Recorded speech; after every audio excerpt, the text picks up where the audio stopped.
ده پفچونین زندان حسک یا گرتین داعش دا کشتی و بریندار هنه. هجمار تفاهی کیسین کرونا الى امریکا دگه نزدیک 7 میلیونی. وزیرین دروین امریکا و روسیا الى جنیو کم دبن.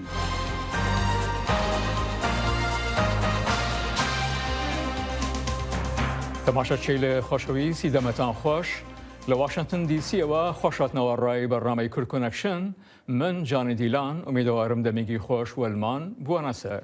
سلاف و رزه من صالح دمی جرجیب و بینرن هجا امجه پیواجوین داوین باجار حسکی لباکر رجلات سوریه دست پیدا کن. لزندان غویران یا باجار حسکی لرجلات سوریه به دهان کس هاتن کشتن ده انجام پفچون بردوام ده ناورا گرتین داعش جالیکی و هزن اولکاری و نوبدار زندان لالیکی دن لگور چافدیریا سوریا مافی مروان ده تونترین ایریش ده داعش پشتی تکشونا و یا لشکری گرتین گروپا تروریست کاریبون پرانیا زندان و چکان کنترل بکن دخویانیا چافدیریا سوریا کو بنگه هویل لندنیه گوت 18 اندام آسایش و 23 گرتین چکدار داعش هاتنه کشتن و هر وها گوت چکدار داعش هولدان خو بگهینن دری زندانی و به عربه که بومبکری بتقینن ریوبری ناوندا راگهاندنا هیزن سوریه دموکرات هسته فرهاد شامی جه اجانس فرانس پریس را گوت روشا ناوا زندانی بن کنترل دیو ده ناورا دمکه و دمکه دندا پفشون ل گل شانه رازای داعش لتاخن در دورا زندان دبن جبو آگاهین بهتر لدور وان پفشونان انها زانا عمر پیامنیر ما قامش لو بریا تلفون با آوای کی زندی ج حسکه ج تاخ غویران جه کو زندان لیه به مره دم باش زانا آگاهین داوی لجمت چنه دم باش بری آگاهین باوی لگوری سرجمار انتکاز جاری هیدن اولکاری و هیدن اولکاری هندین وهن جدرين جداجي اغاهيش بوما تكثرن صدوا ده قرطين داعشي هولا رفي كربون هات القرطن كشتين جاليه ايش ين داعشي ايش كربون ين هولي رفي كربون كشتين وان ايش تبيستو حشتا هجمارة سيفيلو وهيزن اولكاريه ونبدارن قرطيجه جوجانا خوزيف دانه ايش دي حشده شرواني بله نهاد بانك ريان ده بالاخرين كواليسيون امنيتيين اباد شرجي سر عزمانا باشوري حسكي بدشتي دغرن هن جارنا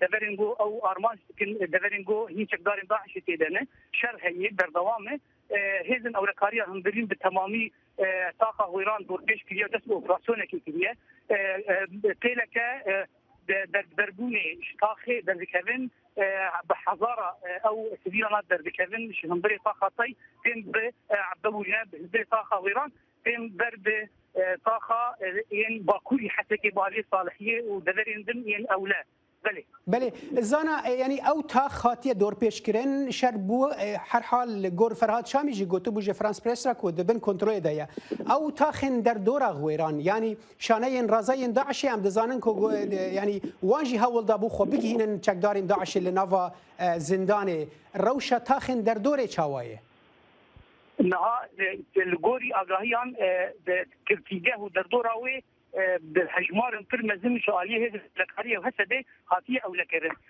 لي لتاخين كلكي شرهنه اوبراسيون انها بلاصل دربيه كالاليه شدار داعش خس لتاخين در دوري اوبراسيون هي او كرتيجه بخوا خاطيه او لكرن ودهندرك دورا وكرتيجه هذا هزن او لكاريه وهزن هسه بهجمار ترمزن الويدانيه باش زانه تبحثوا وياكي كيرك ام بيجن فروكين كواليسيون اللي سر عزمان دفرن لسر عرضه هزن وان هنا اللي تاني هزن اولكاريه وين نوبدار زندان اللي تاخينه بلي نها هزن كواليسيون امنيتيه تاني حطانها متكثرين بريا عزماني اشتيفانيه ددن اوبراسيون هي هل بتكت كذا باش دارن لانها اوبراسيون بسبب ايريشن داعش بهكاريه كواليسيوني وهسه وهذن اولكاريه كده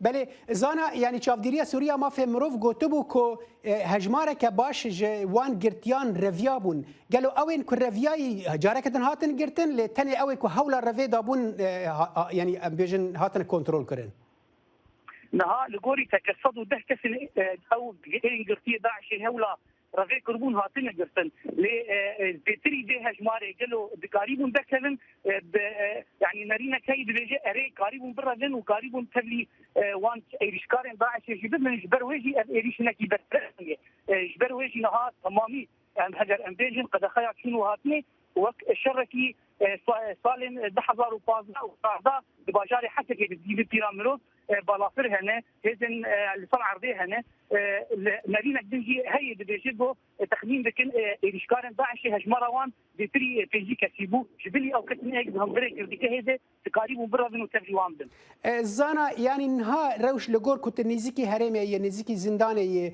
دنج تقيانتي ناي روشار فيغا فينها ارامه يعني هين دنج تقيانتي نا دنگ تقنا بري دوان كلين تر داخل مشي على فرق ورشنا مالتوي جي كي چقدار داعش قلت ده اسمانه ارماش قلت هذن اولكاريه اماده باشيه دنو و بيلن دكتني سيفيلان شتاقه ويران در كevin لسر فرا بيوتي درباز بنوتين تاخن صالحيه ومفتي ان اولاد باكوري حسكي باشا تاخن مفتي وصالحيه اولنا لباجاري حسكي تاخن دن يعني هزن اولكاريه بتبحث كريه بوانرا قالوا اف داعشين كو رفيان يعني كو قاربوا بالرفن يعني جي شانين رازاين وان لدردوري جكوتين جدرين وان يعني شافكانيين وان تشكداري جكره لدنافا باجير دانا جدروي باجيرتين تشاغاهي الفيدر باري درجمتها لغوري اغاهين شيء اما يعني لغوري لترسيم دستكين هذن اولكاريه وهسه دي جو يعني اما داعش اما دكاريه في شيء بريا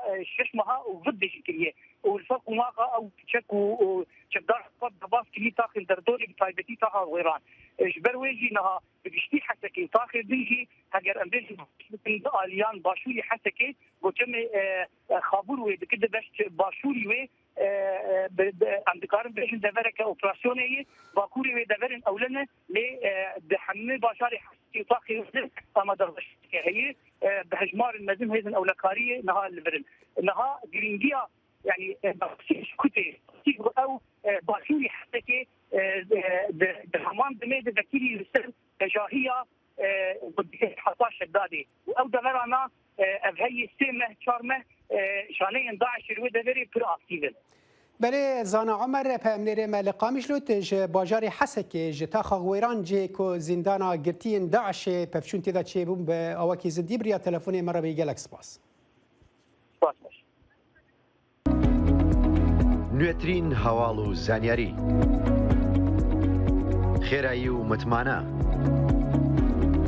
لە فەیسبووکی دەنگی ئەمریکا کۆی گشتی کۆکراوەی کەیسەکانی کۆڤید 19 لە ئەمریکا هەر لە ڕۆژی پێنجشەمەوە گەیشتە 69 ملیۆن و 168,407 کەس و کۆی مردنەکانیش گەیشتۆتە 860,000 بە پێ ناوەندی زانست و ئەندازیاری لە زانکۆی جانس هاپکینز.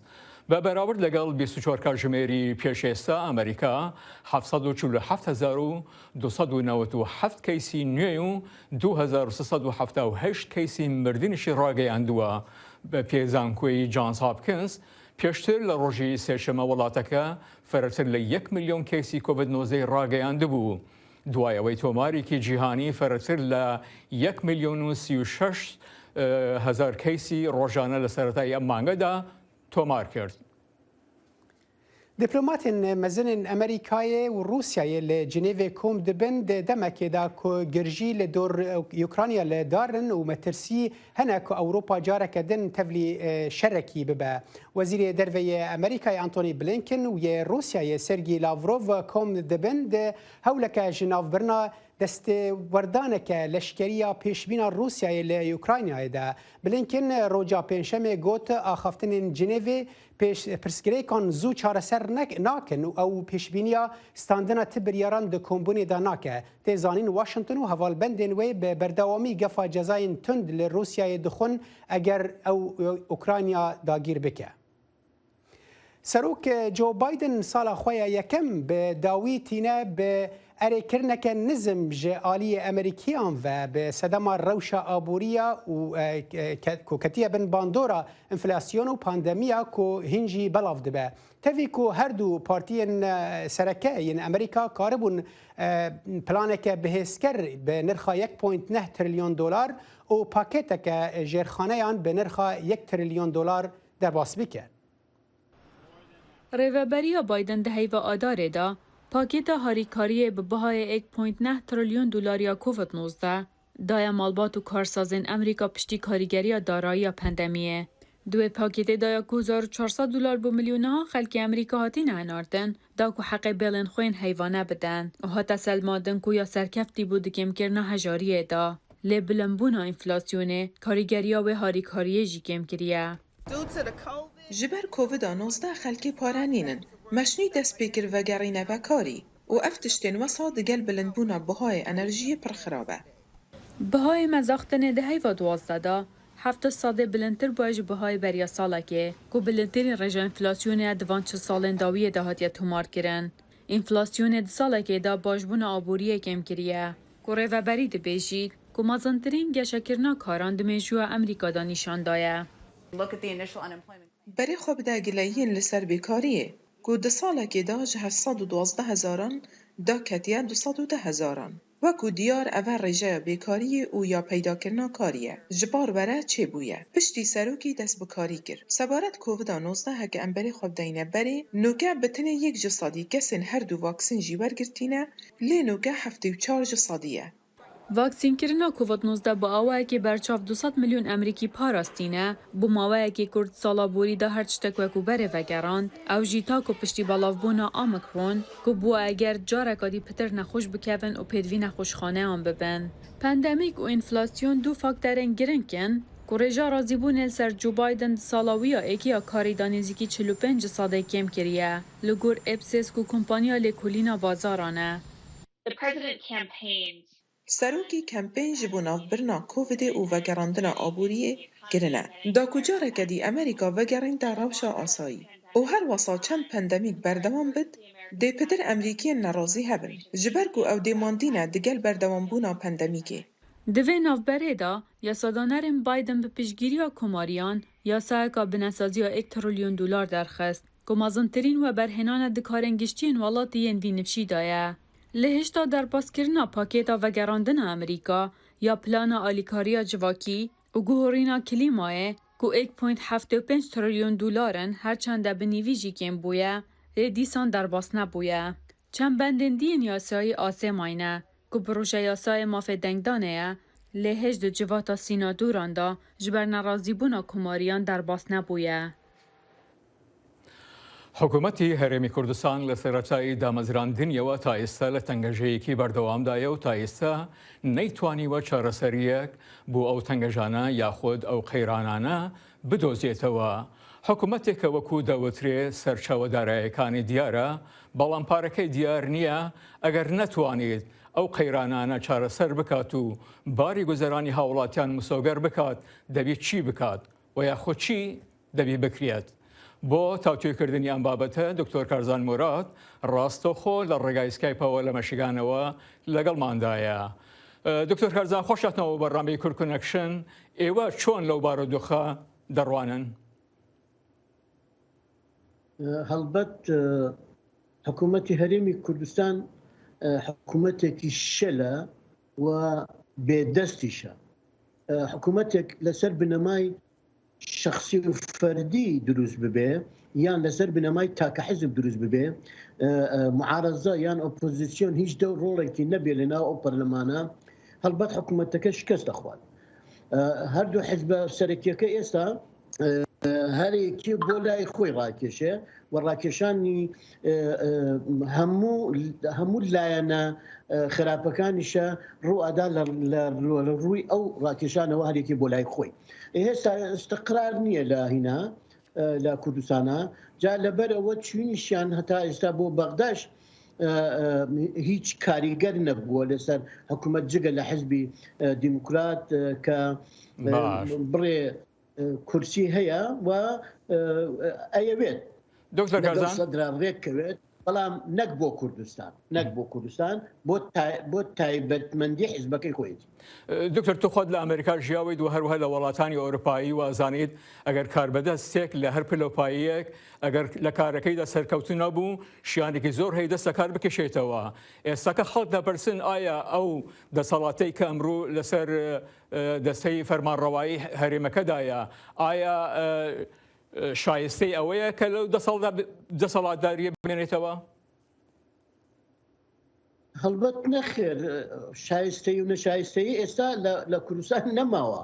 ئەوەی ماوە ئەمڕۆ وەکووتمان بەرژەوەندی تاکی حیزبە لەبەرەوە ئەبینی ئێستا قەیرانەکان ڕۆژ بە ڕۆژ زیاترە بێ. مەسەلەن بۆ نمونە کەمترین شت ئەوەیە کە هاوڵاتی بتوانێت پێی بژێ نەوتە خۆی گەرم بکاتەوە بەم زستانە سەختەی ئەم ساڵ کە زۆر خەتەرناکە لەسەر ئەو خێزانانەی کە کەمدرامەتن.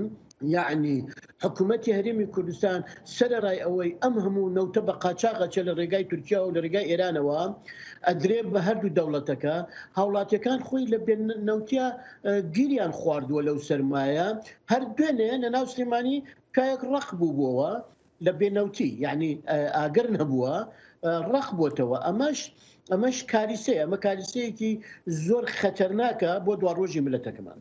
دکتۆر کازانی مەزانین لەو هەرێمەدا کابینەیەک هەیە پەرلەمانێک هەیە کە کاروبارەکانی هەرێم لە ویژەنگ دەدات و چاودێرێ دەکات بەس ئەرکوکاری ئەوان چییە؟ هەرەوەیە چاودێرن و موشەخۆرن؟ من بۆ جەنابەت تاکی دەکەمەوە ئەو موچانە ببڕە وەکو مەسەلەن ئیسا لە ئەوروپا پەرلەمانی هەر مەعاشی تایبەتی خۆیە سێنێ ئەوەی کە لە وەزیفە کۆنەکەی هەبوو مەسەلەن مامۆستا بۆ مەعاشی مامۆستایەتەکەی خۆی ئەسێنێ و پەرلەمانتارە ئەوروپیەکان بە پایسکلیان وەچن ئەوانەی ئێمە هەر نەفەرێکیان بە مقیاسی 1 ساڵی کامل 1 ساڵ معاشی پێشمەرگەیەک تەنیا بۆ حیمایەکانیان نەچێت نەکش خۆیان ئەو جاروەرە ئەو نەوتە مەزدەری نەوتی عێراق دووەم مەزدەر لە دوای بەسرا هینا کوردستانە ئەو جا یعنی مەسەن بڵێن کەرکووک بە کەرکووکیشەوە نەوتەکە کەس نازانێت ئەفرۆشێ بکێ کەس نازانێت ئەو پارەیە بۆ کوێ ئەچێ نەفت ئەفرۆشین وەکو هەرێمی کوردستان بەڵام قەرزاریشین خەڵکە شت بفرۆشێ سەرمایەکەی ئەکا بۆ ژیانی هاوڵاتیان نیوەی ئەو باقیشی بۆ بڵێن مەسەلەن ئیدارەکردنی هەرێمەکە بەڵام ئێمە لە هەرێمی کوردستانە نەوت ئەفرۆشرێ بە کۆمەڵ بە تێلەوری و بە وەختەکەمان زۆر نەماوە. دکتۆر کەسانێک لە ناو سەرکردایەتی یەکێتیدا لەو باوەڕەدان کە ئەم حکوومەتە نابی بڕۆخێ وەکو باز دەکرێت سلەیمانی و زۆنی یەکێتی لە زۆر شتا پەراویست خراون دەبی ئەو کەسانە لە چ سونگەیەکەوە ئەم جۆرە قسانەکەن؟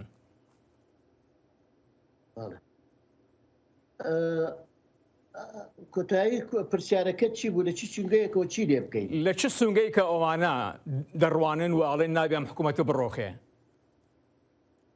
هەڵبەت پشت بە خۆی هەنە بەستن پشتبەستنیش بە شەخص یان بە تاکە شەخص وابزانم ڕوخانە ئەگەر من هەر تەنیا بیر لە خۆم بکەمەوە ئەنجامەکەی ئەوە تاکە اعتراف بە خەڵک ناکەم کە اعترافیشم بە خەڵک نەکرد ئەڕوخێ من چونکە من بە خەڵکەوە هەستاوم حکوومەتی هەرێمی کوردستان بە خەڵکی کوردستانەوە ڕاوەستاوە گیناگەر خەڵکی کوردستان پشتگیریان نەبێت ئەڕوخێن بەم زوانە. دکتۆر کارزان موراد نووسەر و لێکۆڵەر زۆر سپاس بۆ بەشداریکردن لە بەڕامەی ئەمڕۆمان. باس بۆ ئێوەش. لە هەرێما کوردستانە عێراقی عەرەبên ku ji ber şerê dijî Daişê derbeder bûne nikarin vegerin cihûmalên xwe û ew niha lê kampeke germiyan dimînin. Ew rastî gelekî zehmetiyan dibin bi sedema kêmbûna sûtemenî û xwarina vê zivistanê. Pemnêrê me ji kampê raportek heye. ژن و پیاوێکی ئاوارەی خواری و عێراقن و لە نێو کامدا زستانی سەختی ئەم ساڵ بەڕێ دەکەن. ئەوان کە لە نێو کابینەدا دەژین باس لە خراپی ژیان و گوزەرانیان لە وەرزی ساردی زستاندا دەکەن. بالليل 5 بەتانیات مانتە بە شەو 5 بەتانیمان هەیە کەش و هەوا زۆر ساردە لە کابینەکانەوە باران دێتە خوار و ئاو دەتکێ جێگاکانمان تەڕ دەبێت. لە بەردەم کابینەکە ڕاخەر و بەتانی و جلەکانیان هەڵخستووە. لە ژوورەوەش ئاو گەرم دەکەن تا لەم وەرزە ساردەدا بەکاری بهێنن. وهذا الماء تنغسل به ونركب منه ما عندي ئەو ئاوم خستووەتە سەر سۆپا گەرمی دەکەم و شتی پێدەشم. دەبەی غازمان نییە. غازمان نییە بیخەمە سەری. حاڵمان زۆر خراپە. بە شەو لە سەرما دەلەرزین و بەرگە ناگرین. باران دێتە خوار. سەیری کۆنی کەڕەبانەکان بکەن. کامپی ئاوارەکانی تازەدەی سنووری گەرمیان کە ئەم خێزانەی تێدا دەژین. نزیکەی 200 خێزانی تری عەرەبی تێدایە و تا ئێستا نەگەڕاونەتەوە بۆ زێدی خۆیان. هەموو ئاوارەکان گرفتاری دەست، سەرما و کەمی سوتەمەنین. احنا بالنسبة لنا هنا المهجرين بەنسبەت ئێمەی ئاوارەوە لە کەمپەکان ساردی کەش و هەوا کوشتوینی نەوتمان نییە هیچ مەوادێکمان بۆ نایەت. دوێنێ لە کەمپی ئاوارەکانی سلێمانی منداڵێک لە سەرماگیانی لەدەستدا. لەلایەن ڕێکخراوە نێودەوڵەتیەکانەوە بڕێک پارە دراوەتە هەر خێزانێکی ئاوارە تا سوتەمەنی پێ بکڕن، بەڵام گرفتی مادی وای کردووە پارەکە لە شتی تردا بەکاربێنن. بەرپرسیارەتەکانی تر بەڕاستی کە ئەمان کێشیان بەدەستیەوەی بەرپرسیارەتی حکوومەتی عێراق بە دیاریکراوی وەزارەتی کۆچ و کۆچبەرانی عێراق لەسەرەتی هەم نەوتی سپی بۆ ئەمان دابین کا بۆ خۆگەرمکردنەوە کە ساڵانی تر کردوێتی و ئەم ساڵ نەیکردووە، هەم غاز و پێداویستەکانی دیکەشیان بۆ دابین کە لە خۆراک و ئەوانە ئەمان گلەی زۆریان لە جۆری کواڵەتی و خواردانەشێک کە وەزارەتی کۆچ و کۆچبەرانی عێراقدا بەشێکە لە برەوەی ئێجگار خراپەوە بەڕاستی ئەسەن بە کەڵکی خواردن و بەکارهێنان نایە. هەرچەندە زۆربەی ناوچەکانی عێراق لە داعش پاکراوەتەوە، بەڵام هێشتا دەیان کامپ لە سنووری هەرێم هەن کە ئاوارەی عەرەبیان تێدایە و بەهۆی گرفتی تایەفی و مەزەبیەوە نەگەڕاونەتەوە بۆ زێدی خۆیان. دڵشادەنوەر، دەنگی ئەمریکا، کەرکووک. کاتێک بێژەر و یاخود پێشکەشکارێکی تەلەڤیزیۆنی بە ڕێچەڵا کۆری ئەمریکی لە سان لویسی یارەتی مزوری چیرۆکی خواردنی نەرێتی ڕۆژانی جەژنی خۆی لە نودڵز یان ماکەرۆنی باز کرد لە وەڵامدا پەیامێکی ڕاگەزپارێستانەی بۆ هات. ئەو پەیامە و کاردانەوەی بێژەرەکە گفتوگۆیەکی بەربەڵاوی سەبارەت بە دژە ڕەگەزپەرستی ئاسیایەکان لێکەوتەوە. دوای پێشکەشکردنی راپۆرتێک لە ڕۆژی سەری ساڵدا لەسەرەوەی ئەمریکەکان لەو ڕۆژەدا چییە خۆن، پێشکەشکاری کەناڵی KSDK بە بینەرانی ڕاگەیان خانوادەکەی لەو ڕۆژەدا چیان خوارد. شۆربای دمپڵنم خوارد، ئەوە خواردنێکە زۆر کووری حەزی لێ دەکەن. کەمێک دوای ئەوە بینەرێک پەیامێکی بۆ جێهێشت و لی ڤیددیوەیەکی خۆی بەو پەیامە دەنگیە یەک خولەکیەوە بڵاو کردەوە.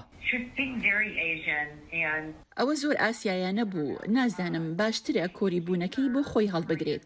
لی دەڵێت زۆر بێتاقەت بووە بە قسەکانی ئەو کەسەی تەلەفۆنەکەی کرد. بۆ من ئەوە بردیمیەوە سەردەمی منداڵی یاخود بۆ ئەو کاتەی کەسێک ئەم کارەی کرد، ئەو کاتەی کەسێک ئەو شتەی پێگوتم، بۆیە ئەمە ئەو برینانە قوڵ دەکاتەوە کە لە ژیاندا کەڵەکە بوون. ڤیددیۆکەی ئێستا نزیکەی 4 ملیۆن بینەری هەیە. بە بەکارهێنانی هاشتاگی زۆر ئاسیایانە ڤێری ئەیژن، زۆر ئەمریکی بەناوبانگی بەڕەچەڵک ئاسیاوی وەکو سەرۆک شارەوانی باستن میشێڵ و سیناتۆر تامی دەکۆرس و ئەکتەری کۆمیدی مارگرێت جو پاڵپشتی خۆیان دەربڕی. پێم وایە زۆر گرنگە ئەم پرسانە و ئەم ساتانە لە کۆمەلگادا بڵاو بکرێتەوە تا خەڵقی بزانێت کە گەمژەیەکانیان لەلایەن خەڵقیەوە دەبینرێت. هەستی دژە ئاسیایی شتێکی نوێ نییە لە ئەمریکادا. لە 1970کانەوە تا 1965 سنووری یاسایی دانرابوو لەسەرەوانەی لە وڵاتانی ئاسیاوە دەتوان گەشت بۆ وڵاتە بکەن. لەماوەی جەنگی دووەمی جیهانیدا حکوومەتی ئەمریکا ئەو هاوڵاتیانەی وڵاتەکەی کە بە ڕەگەز ژاپۆنین خستبووە کامپەوە. بۆچوونێکی ڕووکەشی باو هەیە کە دەڵێت ئاسیویەکان هەرگیز تەواو ئەمریکی نین، لە ڕاستیدا هەرگیز ئەمریکی نین. لە زۆر ڕۆوە دەبێت واز لە کەلتوری ئاسیاویان بهێنن بۆ ئەوەی ببنە ئەمریکی، بە جۆرێک کە هەمان داوا لە خەڵقی تر بۆ نمونە ئۆروپیەکان ناکرێت. پسپۆڕانی دیکە دەڵێن قوتابخانەکانی ئەمریکا نەیانتوانیوە مێژووی جیاکاری بەرامبەر ئاسیاوی ئەمریکیەکان بڵێنەوە و ئەمە شۆکارێکە بە بەردەوامی واستەی ڕقوکینە بەرامبەریان. Let's actually talk about race and racial difference and what باقسە لەسەر ڕێگەز و جیاوازی ڕێگەزیەکان بکەین. ئەمە چی مانایەک دەگەێنێت؟ ئەمە چی کاریگەریەک دەکاتە سەر ئەوەی چۆن مامەڵە لەگەڵ یەکدی دەکەین؟ جۆری بیرکردنەوەمان لەسەر ڕێگەزپەرستی دەگۆڕێت. ئەمە تەنیا شتێکی تاکە کەسی نییە، بەڵکو بەشێکی باوی کۆمەڵگەکەمانە. دەربڕینی هاستی پاڵپشتیکردن بۆ لی لەلایەن خەڵکەوە لە سۆشیەل میدیا یارمەتی دەربووە تا ئەو پەیوەندیە تەلەفۆنی ڕەگەزپەرستانە وەلا بنێت. پێم وایە دەبێت جیهانێکی نوێ قبول بکەین کە تیایدا هەمومان جیاوازین ڕێز لە جیاوازەکانی یەکدی بگرین و خودی ڕاستەقینەی خۆمان لە ئەمێز بگرین. بەو شێوەیە ساتێکی ناشرین لە سوۆسیال میدیادا بوو بە پسوتنەوەیەک لەسەر ئومێد بە ئەمریکا وەکو وڵاتێکی فرەندەوە و فرەڕەگەز. بۆ کریس کاسکۆوێژەوە لە واشنگتن نام و عەبدوڵڵا دەنگی ئەمریکا.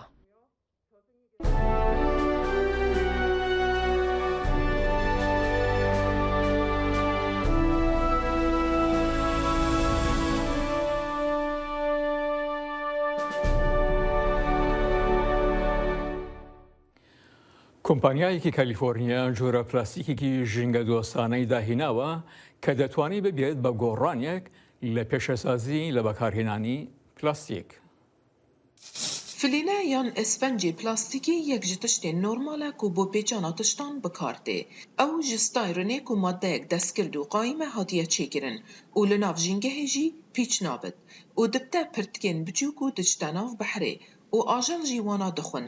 Lê niha kompaniyekê li Kalîforniya ev plastîke ji maddeyek nû bi navê Kaytin çêkiriye ku bo jîngehê jî baştir e. Maddeyek ku ji kevlên req çê dibin, mîna kevlên robiyan û kevjalan. û berî vajî plastîkî kêrî jîngehê jî tê û hel dibit. Karê ku em şa bikin ew bû ku ewan mada helgirîn û îsfencekê destgir jê çêkîn ku bikare sûz jê bêwergirtin. Ev plastîke sivik e lê têra xwe bihêz e ku ne tenê tiştên nazik diparêzit lê dikare tiştên giran mîna televizyonê jî ragirit û biparêzit. Tiştê ku merix ji bo flats û hevkarên wî çêkir ew bû ku evîna wan ji bo deryayê bû. Parêzvanê jîngehê Scott Castle dibêje kompaniya Cruise Foam tenê yek ji hejmara herî mezin ya van kompaniyan e ku hezkirin û bala xelkê bi xwe vedikêşe û ew ên heş jîngehê dikin. Bi bandorên guherîna av û xewayê û qeyrana cîhaniya plastîkan rastî niha bû xelkî merq e. Ew gûşarê li ser kompaniyan dikin ku baştir bifikirin û çareseriyeke dom dirêj bû vê pirsgirêkê bibînin. û karê ku îro Foam kiroz kiriye çareseriyek berfireh û balkêş e ku madên baş li şûna madên xirab bikardîne. Kompaniya Cruise Foam niha bi gelek şerîkên Emerîkî re danostandinê dike. Da ku pergalên hinartina tiştan û hewcehiyên xelkê bi postê sanahîtir bike. Ew hêvîdarin ku rojekê bikarin li şîna bikarînana berhemên petrolê bo çêkirina plastîkî berhemê xuristî bikar bînin li pîxamet parastina jîngehê. Binerin hêja Kurd Connection'a îro bi dawî hatin bihêvîna tiştê me pêşkêşîrî bi dilê we bûn ta roja sêşemê. Slavên Revîn Doskî û Ferhat Felahî ji kontrolê û ji vir stûdyo Canî Dîlan û min Saleh Demîcer bo we her şad û bextewar bin. Bimîne xweş.